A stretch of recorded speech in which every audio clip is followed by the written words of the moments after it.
नमस्कार दोस्तों, ये सड़क जो आप देख रहे हैं वो महाराष्ट्र के एक बेहद शानदार शहर सोलापुर की है। सुबह का वक्त है और यहाँ शहर अभी जाग रहा है।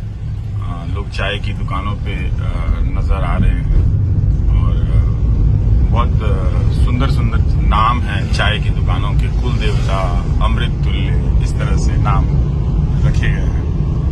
मैं इस शहर में आया था छाया प्रकाश फाउंडेशन की तरफ से, मुझे सम्मानित किया गया और भी लोग आए थे।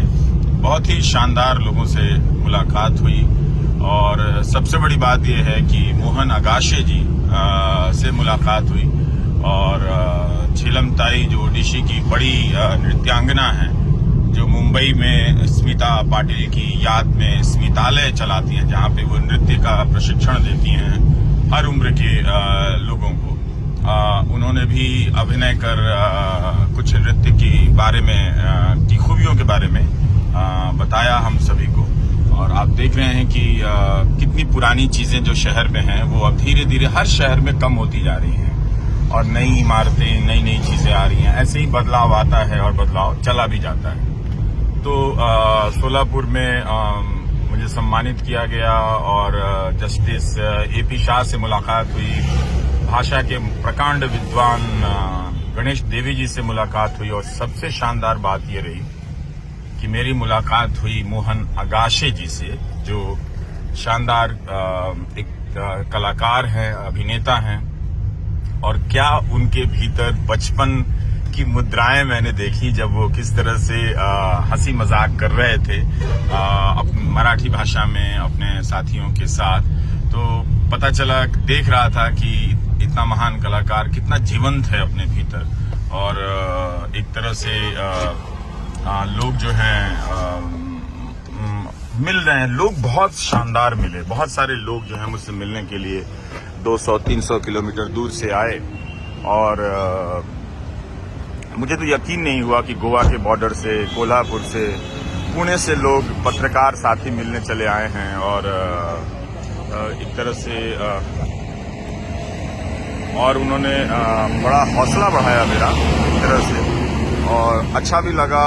एक चीज मैंने देखा कि बहुत सुंदर लोग हैं। सुंदर से मतलब यह है कि आक्रामकता नहीं है। मराठी भाषा, साहित्य और यहाँ जो तमाम आंदोलन चले हैं शायद उसकी वजह होगी कि लोग बहुत ही एक तरह से मुलायम हैं, नरम हैं, बहुत ही अच्छे से मिलते हैं। तो लगता है कि दुनिया कितनी सुंदर है, लोग कितने सुंदर हैं।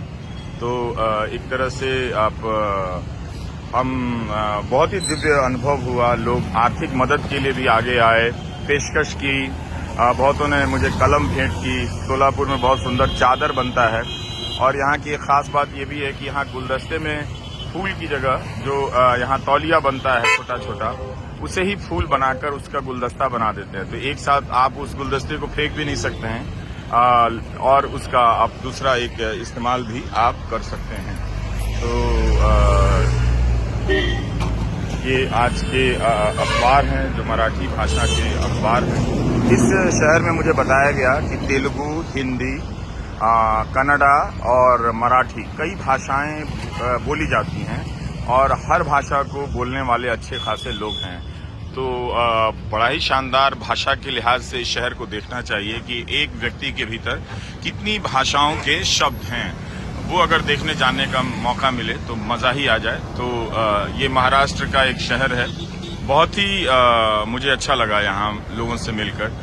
यकीन हुआ कि हम जो काम करते हैं, आप नए पत्रकार जो लोग काम करेंगे, समाज बहुत सहयोग करता है अपने तरीके से। आपको गले लगा लेता है, आपको कलम भेंट कर देता है, चादर भेंट कर देता है, आर्थिक मदद भी दे देता है जो उसकी क्षमता है। तो वो निराश नहीं करता है। कई लोगों ने मुझसे कहा कि अपना रास्ता देखो, दुनिया का क्या है, सब अपना अपना देख रहे हैं। पर ऐसा नहीं है। वो सब अपने अपने जीवन में व्यस्त हैं, मगर यही वो लोग हैं जो वक्त निकाल कर आते हैं। 300 किलोमीटर से कौन आ रहा है? क्या वो सिर्फ अपना देखने वाला व्यक्ति है? नहीं। तो हमें ये भी देखना है कि इसी वक्त में ऐसे लोग हैं जो अपना तो देख रहे हैं लेकिन दूसरे का भी देख रहे हैं कि उसके साथ क्या हो रहा है और एक पत्रकार का हौसला भी बढ़ा रहे हैं। तो इस तरह के जो बाग में फूल खिले हैं, उन फूलों को देखना आना चाहिए। उन तक झुककर सलाम करने आना चाहिए। तो मैं सबका बड़ा आदर करता हूं कि मुझे इतना प्यार मिला, अभिभूत हो गया, लगा कि मैं सब में समाहित हो चुका हूं। तो बहुत सुंदर लगा ये सामाजिक अनुभव जो है कि समाज आता है आपको आपके काम के बदले में रिटर्न देता है, वापस करता है कि हमें याद है इस शहर में।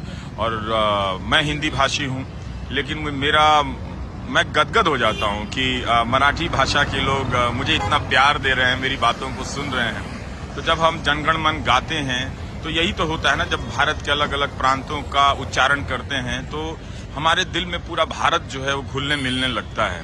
और ऐसा ही कुछ सुखद अनुभव होता है कि जब मैं दूसरी भाषाओं के पाठकों और दर्शकों के बीच पहुंचता हूं और जब पता चलता है कि उन्होंने सुना है, पढ़ा है। ये बड़ा ही जीवन को धन्य करने वाला प्रसंग है।